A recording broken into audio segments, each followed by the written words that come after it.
Bienvenidos a Construyendo a Chispas. Hoy vamos a meternos dentro de la cabeza de un LLM y ver de una manera que creo que es sencilla cómo funcionan sus pensamientos. Pensamientos con muchas comillas. Como siempre que hablo de estos temas y digo que se usa lenguaje propio de humanos, pues cuando hablo de pensamientos, comillas muy grandes. Vamos a ello.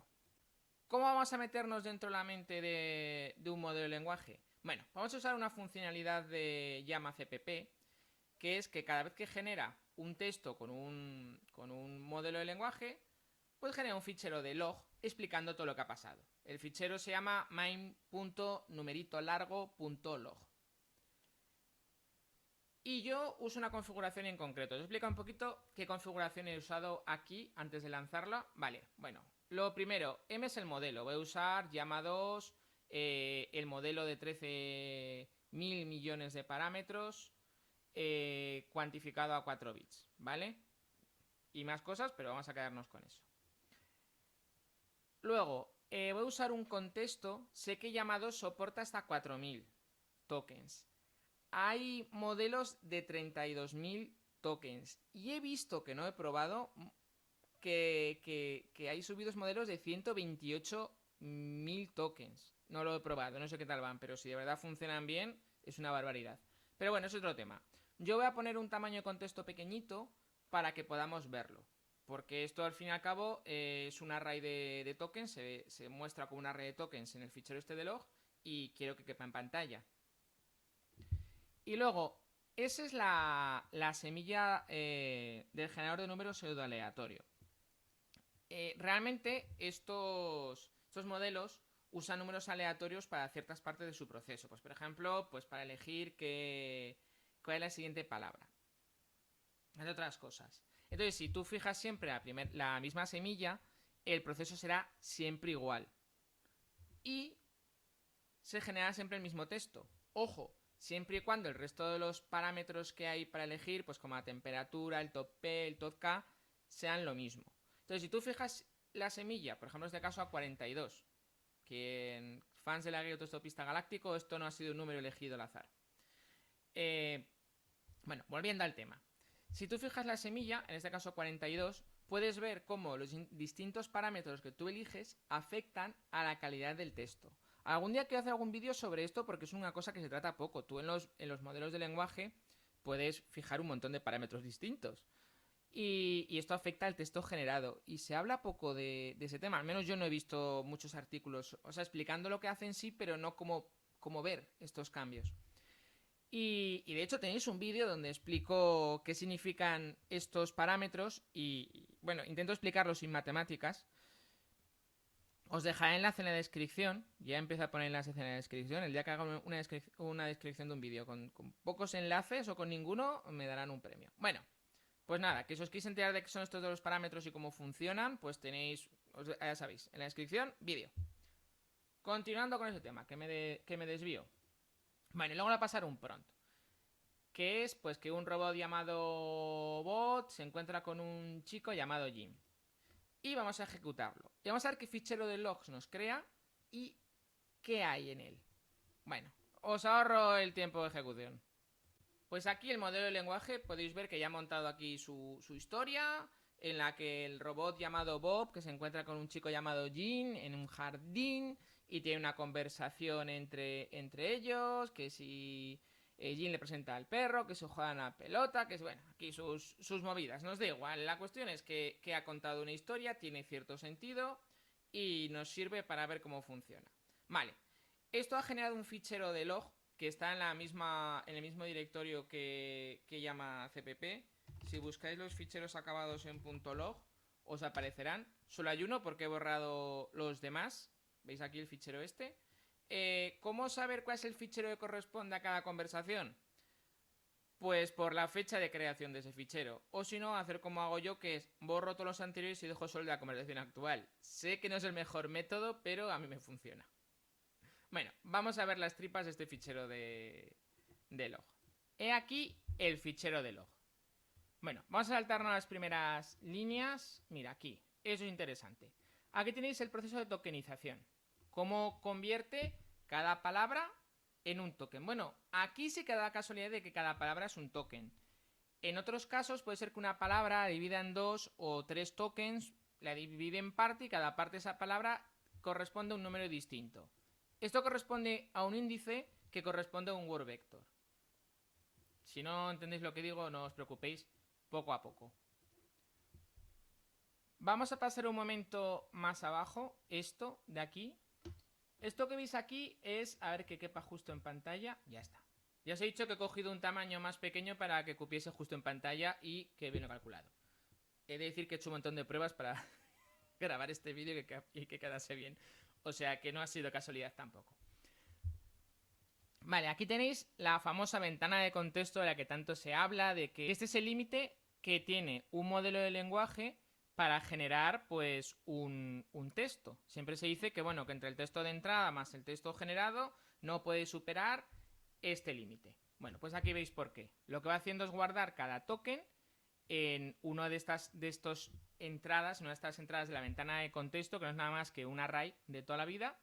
Y según va añadiendo tokens, va desplazando todo hacia atrás una unidad. Por ejemplo, ahora cuando añada nueva palabra, que aquí le he añadido, que es la in, lo que hace es ir moviendo, bueno, que es el token de inicio de frase, mueve aquí uno, la A la moverá aquí, el robot la moverá aquí, y así hasta llegar arriba. Y una vez que llega arriba, pues se van perdiendo las cosas. Por eso a veces tienen problemas de memoria, olvidan cosas, según se va subiendo en la ventana de contexto, las primeras palabras desaparecen. Y yo creo que eso es una forma muy visual de verlo, de ir viendo según cómo va avanzando la ventana de contexto, veis cómo se va desplazando lo que os decía.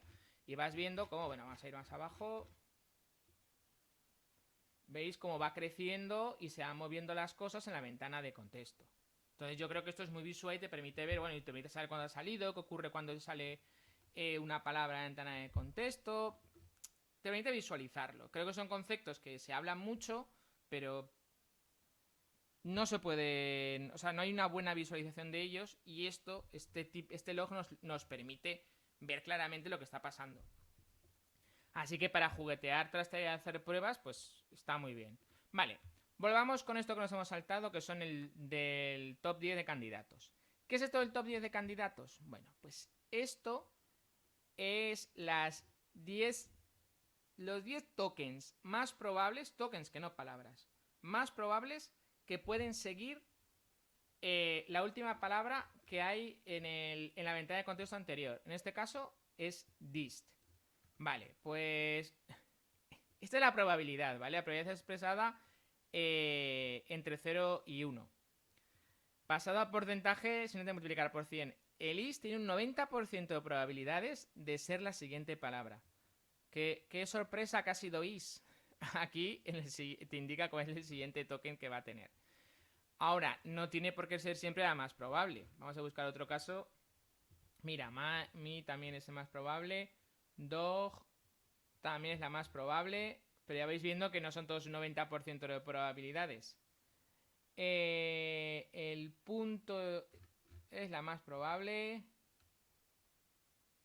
Mira, aquí la más probable es his. Y ha cogido, sin embargo, el espacio. El salto de línea. Porque aquí hay un salto de... Vale, es el salto de línea. En este caso veis que la más probable es his. Y sin embargo ha cogido la siguiente, que tiene un 24% de probabilidades de ser la siguiente palabra. No un 32%. Vale, ¿cómo se llega a estos candidatos? Pues estos candidatos se llega a partir de esto que hay aquí. ¿Vale? De lo que hay en el contexto. Aquí da la sensación de que solo llega a partir del último token, pero no. Se llega evaluando todo esto. Aquí entra lo del mecanismo de atención, que elige qué palabras influyen, cuáles... Bueno, toda esa magia que hay dentro influye sobre este texto de aquí. Y elige con todo ese texto las siguientes 10 palabras. Y aquí es donde entran todos esos parámetros de elegir de forma aleatoria cuál de esas palabras es y con los que podemos influir en el mecanismo. Pues por ejemplo, podemos usar top P o top K para limitar qué palabras entran dentro de la bolsa de palabras elegibles, ¿vale? Del listado de palabras de las que se puede elegir. Ojo, que esos son los 10 más probables. No quiere decir que solo pueda elegir candidatos de aquí. Hay veces que veréis que aquí hay 10 y elige una palabra que no está entre estas. ¿Por qué? Pues porque no tiene por qué elegir entre estas 10. Solo son las 10 más probables. Aquí estos casos que hemos visto siempre están...